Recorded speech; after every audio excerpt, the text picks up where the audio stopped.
வாழ்க வளமுடன். நாளும் ஒரு நற்சிந்தனை வாழ்க்கை மலர்களில் இன்றைக்கு ஜனவரி 19 சாதனை தான் பயன் தருங்கிற ஒரு தலைப்பை சிந்தனைக்கு நம்ம எடுத்துக்கிறோம். போதனை சாதனைன்னு ரெண்டு வழிகள் இருக்கு. போதித்தல் அப்படிங்கிறது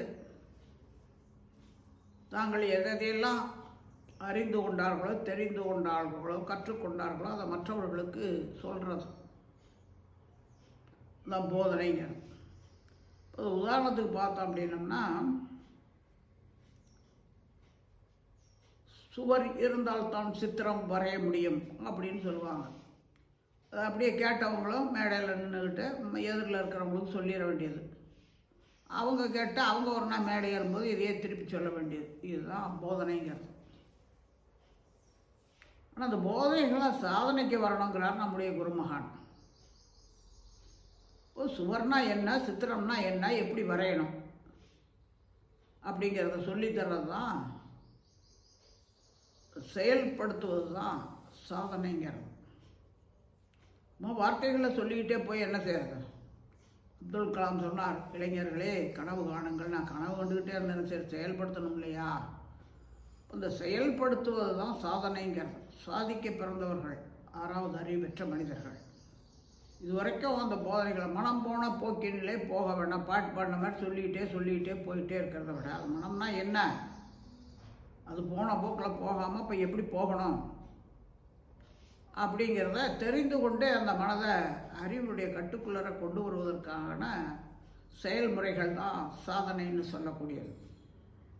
இப்போ இதுவரைக்கும் போதனைகளாகவே எத்தனையோ விஷயங்கள் காலங்காலமாக வந்திருக்குன்னா அதெல்லாம் எதுக்காகன்னா, மனிதர்கள் 6வது அறிவுடையவர்கள் அவங்க சிறப்பாக இருக்கணும், அமைதியாக இருக்கணும், மகிழ்ச்சியாக இருக்கணும், வாழ்க்கையை இனிமையாக வாழணுங்கிறதுக்காகத்தான் சில போதனைகளை நம்முடைய முன்னோர்களாக இருந்தவங்க அவங்க உணர்ந்ததை மற்றவர்களுக்கு சொல்லிட்டாங்க. அதை அப்படியே சொல்லிக்கிட்டே இருக்கிறத விட அதெல்லாம் நடைமுறைக்கு கொண்டு வரணுங்கும் போது தான் அது சாதனையாக்கணும். அதைத்தான் 20-21ஆம் நூற்றாண்டுகளில் நம்மோடு வாழ்ந்த விஞ்ஞான மெய்ஞானி ஆசான் ஆழ்தந்தை சித்தாந்தத்தையும் வேதாந்தத்தையும் ஒன்றிணைத்தவர். ஒரு சாதனை மார்க்கமாக மன வள கலை யோக பயிற்சி ஆகிறார். அதில் இன்றைய சிந்தனையில் மகிழ்ச்சி நமக்கு உணர்த்துறது பாருங்கள். அறிவின் வளர்ச்சி படிகள்ங்கிறது 3. எதுக்காக பிறந்துட்டோம்? எல்லாரும் ஆசைப்படுறோம், இனிமையாக இருக்கணும், மகிழ்ச்சியாக இருக்கணும், அமைதியாக இருக்கணும், துன்பமில்லாத இன்ப வாழ்வு வாழணும், இப்படியெல்லாம் ஆசைப்படுறோம் இல்லையா? அப்படி ஆசைப்பட்டால் தீர்ந்துச்சா? இந்த மனித அறிவுங்கிறது 3 நிலைகளில் உயர்தான். அதை மகிழ்ச்சி கண்டுபிடிச்சு சொல்கிறார். அறிவின் வளர்ச்சி படிகள்ங்கிறார். பிறந்த உடனே எல்லா குழந்தையும் எல்லா விஷயமும் தெரியுதா? தெரியாது. கொஞ்சம் கொஞ்சமாக தான் அறிவு வளர்ச்சி ஏற்படுது. அப்போது அது நம்பிக்கை வழி அப்படிங்கிறது தான் பக்திங்கிறது. நம்ம முன்னோர்கள் சொன்னது, அவங்க சொன்னது, இவங்க சொன்னது அப்படிங்கிறது எல்லாம் அப்படியே எடுத்து செயல்படுத்திக்கிட்டு வர்றது. இப்போ அது ஒரு உதாரணத்துக்கு பார்த்தோம் அப்படின்னம்னா, அமாவாசை அன்னைக்கு பெண்கள்லாம் வீட்டு வாசலில் கோலமே போடக்கூடாது, முன்னோர்கள் இறந்து போனவங்களெல்லாம் வந்து பார்த்துட்டு ஐயோ இவங்க கோலம் போட்டு வீட்டு வாசல் சுத்தம் பண்ணி சந்தோஷமாக இருக்காங்கன்னு அவங்க வருத்தப்பட்டுக்கிட்டு போயிடுவாங்களாம். இப்படி ஒரு கதையை சொல்லுவாங்க. இதான் பழக்கத்தின் வழியே வர்றது. இந்த பழக்கமெல்லாம் விளக்க வழிக்கு வரணும். நம்பிக்கை வழியிலே போயிட்டு இருந்தோம் அப்படின்னம்னா அறிவுக்கு பொருத்தமாக இருக்காது. சிறார்களாக இருப்பவர்களுக்கும் அறிவில் தெளிவு பெறாதவர்களுக்கும் நம்பிக்கைங்கிற அது பக்தி மார்க்கங்கிற வகைகளில் கொடுக்குறாங்க. அது பழக்கத்தின் வழியே வர்றது தான். அப்போ அந்த இடத்துல விளக்க வழி என்ன அப்படின்னா, அமாவாசனைக்கு இருட்டு. இன்றைக்கு கரண்ட் லைட் வந்திருக்கு. அந்த காலகட்டத்தில் இருந்தவங்களுக்கு அந்த மாதிரி சொன்னாங்க. அப்போ எல்லாம் வெளிச்சமில்லா இருக்காது. அமாவாசை அன்னைக்கு கும்மிருட்டாக இருக்கும். உங்கள் காலையில் ஏர்லி மார்னிங் வெள்ளனா எழுந்திரிச்சு வாசு தொலைச்சி கூட்டி பொம்பளைய கோலம் போடுறாங்கங்கும்போது யாராவது வழிப்பறியாளர்கள் அவங்களோட பொருட்களை அபகரிச்சுட்டு போயிடலாம், அல்லது அவங்களுக்கே கேடு விளைவிக்கலாம் அந்த பெண் மக்களுக்கே. அதுக்காக அந்த மாதிரி சொல்லி வச்சாங்க. அந்நேரத்துக்கு எழுந்திரிச்சிட்டு இருட்டுக்குள்ள போடாதீங்க அப்படி சொன்னால் கேட்க மாட்டாங்க. அதனால் முன்னோர்கள் ஏன்னா முன்னோர்களாக இருந்தவங்களுக்கு அவங்க பயந்து இருக்கிறாங்க. ஏன்னா அவங்களுக்கு எதாவது செய்யணுமோ அதெல்லாம் செய்யாமல் விட்டுருப்பாங்க. ஐயோ நம்மளை தண்டிச்சிருவாங்களோ அப்படிங்கிற ஒரு பய உணர்வு இருக்கும். அதனால் எல்லாத்துலேயுமே எல்லா இடத்துலையுமே நன்மை தீமைங்கிறத ஆசை காட்டி அச்சமுட்டியே வாழ்ந்து பழக்கப்படுத்தினாங்க. அதுதான் நம்பிக்கை வழின்னு சொல்கிறது. அது பக்தி. அதையெல்லாம் விளக்க வழிக்கு, அந்த பழக்கத்தையெல்லாம் விளக்க வழிக்கு கொண்டு வரணும். இப்போ நம்பிக்கை விளக்கம் அப்படி வரும்போது தான் அது முழுமை பெற்ற வாழ்வாக இருக்கும். எந்த ஒரு செயலை நம்ம செய்கிறோம்னாலும் அது அறிவுக்கு பொருத்தமாக, அறிவியல் பூர்வமாகவும் இருக்கணும். அது இன்றைக்கும் பொருத்தமாக இருக்கணும், என்றைக்கும் பொருத்தமாக இருக்கணும். அப்படி இருக்கும்போது தான் குறையில்லாத வாழ்க்கையாக இருக்கும். அதுதான் முழுமை பெற்ற வாழ்க்கைன்னு சொல்கிறது. இப்போ இந்த 3 நிலைகளில் அறிவின் வளர்ச்சி படிகள். அதே போல் உடலுக்கு ஆன ஒரு ஆக்க தீர்வைகளாக சொல்லும்போது ஒழுக்கம், கடமை, ஈகைன்றது நமக்கு வாழ்க்கை தத்துவத்திலே மகிழ்ச்சியாக தான் கொடுத்துருக்காங்க. ஒழுக்கம் என்பது துன்புறுத்தாதுதான். தன்னுடைய வாழ்க்கைக்காக பிற உயிரை துன்புறுத்தாமல் வாழ்கிறதான். ஈகைங்கிறது துன்பம் நீக்கி வாழ்கிறதான். பிற உயிர் துன்பத்தை கண்டு இறங்கி அந்த துன்பத்தை நீக்கணுங்கிற முயற்சியெல்லாம் ஈகை தான். இந்த 2ஐயும் செயல்படுத்துகிற இடம் தான் கடமைங்கிறது. ஒவ்வொரு மனிதருக்கும் 5 வகையான கடமைகள் இருக்குது. தான், குடும்பம், சுற்றம், ஊர், உலகு என்ற 5 வகை கடமை விகுதி பெற்றிருக்கு. ஏன்னா நம்ம பல பிறவிகள் எடுத்து வந்திருக்கோம். ஒவ்வொரு பிறவியிலையும் ஆளும் வளர்ந்தோம், அறிவும் வளர்ந்ததும் அத்தனையும் கொடுத்து அந்த சமுதாயம். இப்போ அந்த கடனை சரியான முறையில் கட்டணும் அப்படின்னா நம்முடைய வாழ்க்கை இனிமையாக இருக்கும், மகிழ்ச்சியாக இருக்கும், அமைதியாக இருக்கும், நினச்சதெல்லாம் நடக்கும். இப்போ இதுக்கு நீங்கள் இந்த 6 விஷயத்தையும் நடைமுறைப்படுத்தி கொண்டு வரணும் அப்படின்னாக்க அதுக்கு முதல்ல அதில் 7 வகைகளில் நீங்கள் செயல்படணும் அப்படிங்கிறார் மகரிஷி. அதில் என்ன ஃபர்ஸ்ட் ஆஃப் ஆல் முதல்ல என்ன சொல்கிறாரு, வாழ்வின் நோக்கம் என்னன்னு முதல்ல தெரிஞ்சுக்கங்கன்றார். வாழ்வின் நோக்கமே இனிமையாக வாழ்கிறது தான். அப்படி இனிமையாக வாழணும்னா பிறவியின் நோக்கமாகிய செயல்படைவினையதே ஒவ்வொரு மனிதனும் உணரணும். இயற்கையை உணர்ந்து தெளிந்து, தன்னையும் உணர்ந்து தெளிந்து, தன்னுடைய உடல், உயிர், மனம் இந்த 3 இணக்கத்தோடு இருக்கணும். சமுதாயத்தில் இருக்கக்கூடிய சட்டத்திட்டங்களை தெரிஞ்சுக்கிட்டு அதுக்கு தகுந்த மாதிரி நடக்கணும். இப்போ இதுபோல் ஒவ்வொரு விஷயங்களையும் எல்லாவற்றையும் அறியக்கூடிய அறிவு மனிதனில் இருக்குது. இப்போ முதல்ல நமக்கு வாழ்வின் நோக்கம் இனிமையாக வாழணும். அதன் பிறகு அதுக்கான ஆசைகள், தேவைகள் இதெல்லாம் கணக்கிடுங்கன்றார். இனிமையாக வாழ்கிறதுக்கு என்னென்ன வேணும், முதல் அடிப்படை தேவை வேணுமே. உணவு, உடை, வசிப்பிடம், உடல் கழிவை வெளியேற்றுவதற்குரிய வசதி வாய்ப்பு இதெல்லாம் வேணும். விருப்பங்கள்ங்கிறது அது புலன்மயக்கத்தில் இருக்கக்கூடியது. இது ஒன்றோட ஒன்று முட்டிக்கிட்டு மோதிக்கிட்டு முரண்படாமல் பார்த்துக்கங்கிறார்.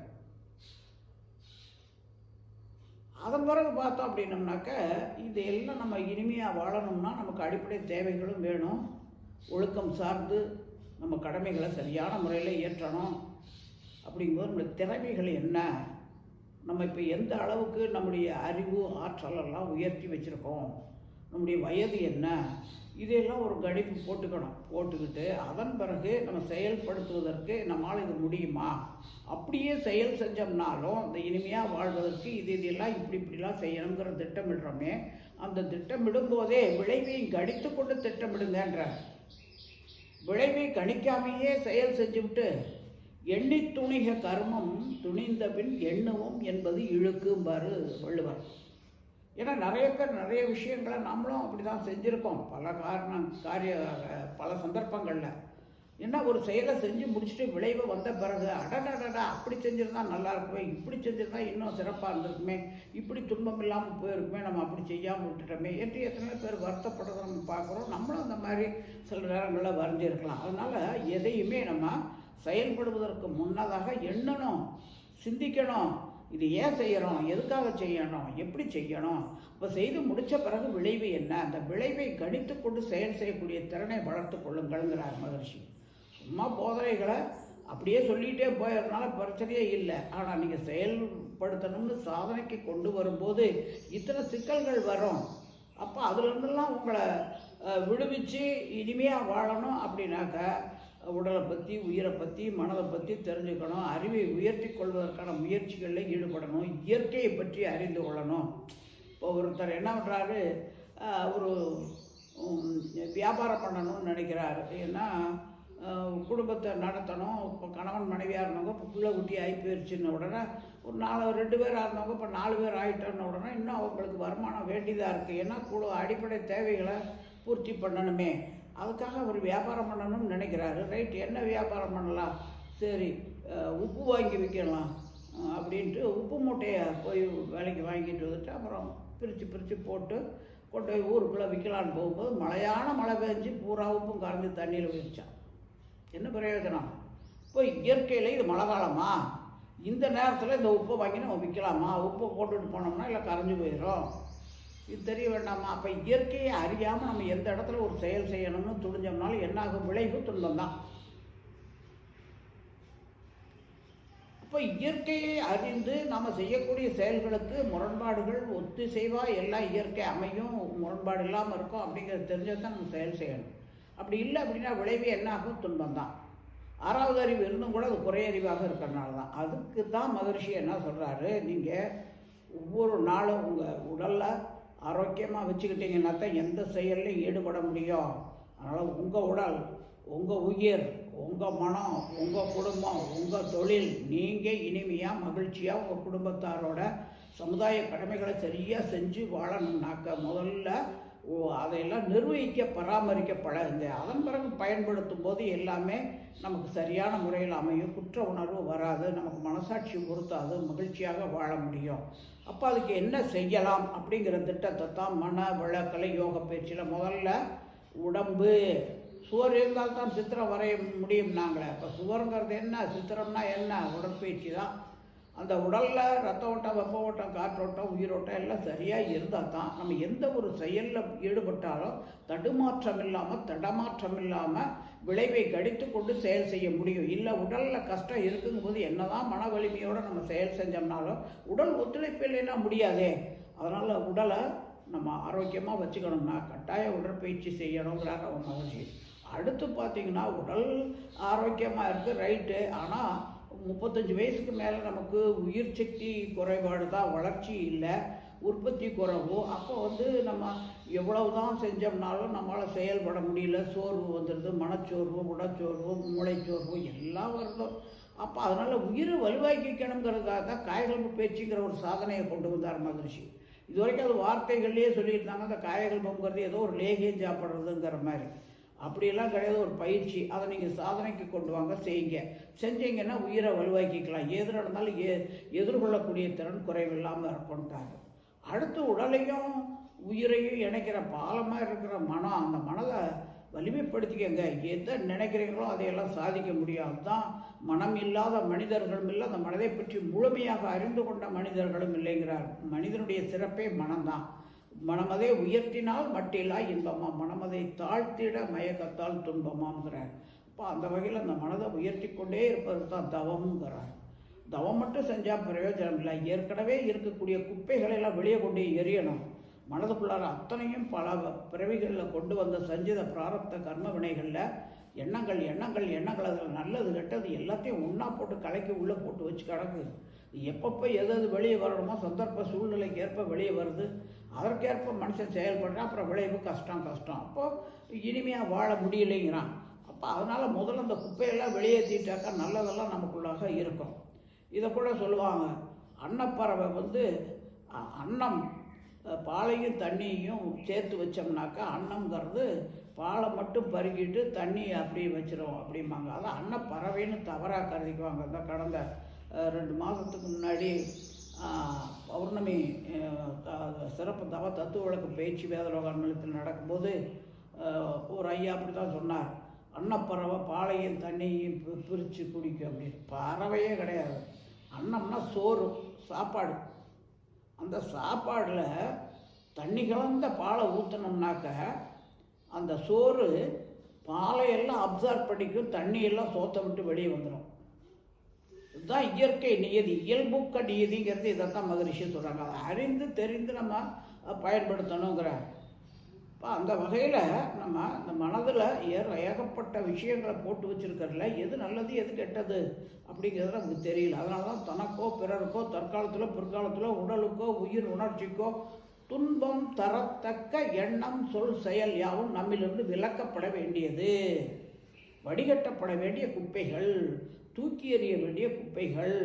அப்போ அதையெல்லாம் தூய்மைப்படுத்தணும்னா அதுக்கு தான் தற்சோதனை, இன்ட்ராஸ்பெக்ஷன். அதுதான் மகரிஷியுடைய ஸ்பெஷாலிட்டி. எத்தனையோ போதனை மார்க்கங்களில் சொல்லியிருக்காங்கல்ல, கோவப்படாதீங்க, கோவப்பட்டீங்கன்னா உங்களுக்கு கேடு, உங்களுக்கு குடும்பத்துக்கு கேடு அப்படியெல்லாம் சொல்கிறாங்க. இன்னா செய்தாரை ஒருத்தல் அவர் நான் நிர்ணயம் செய்து விடல் இப்படியெல்லாம் குரல்லையும் சொல்கிறாங்க. இன்னும் எல்லா பெரியவங்க எல்லாருமே முன்னோர்களாக இருந்தவங்களாம் எவ்வளோ விஷயங்களை நமக்கு போதனைகளாக சொல்லியிருக்காங்க. ஆனால் சினமெனும் சேர்ந்தாரை கொள்ளி இனமெனும் ஏமப்புடைய சுடும்னு சொன்னார்.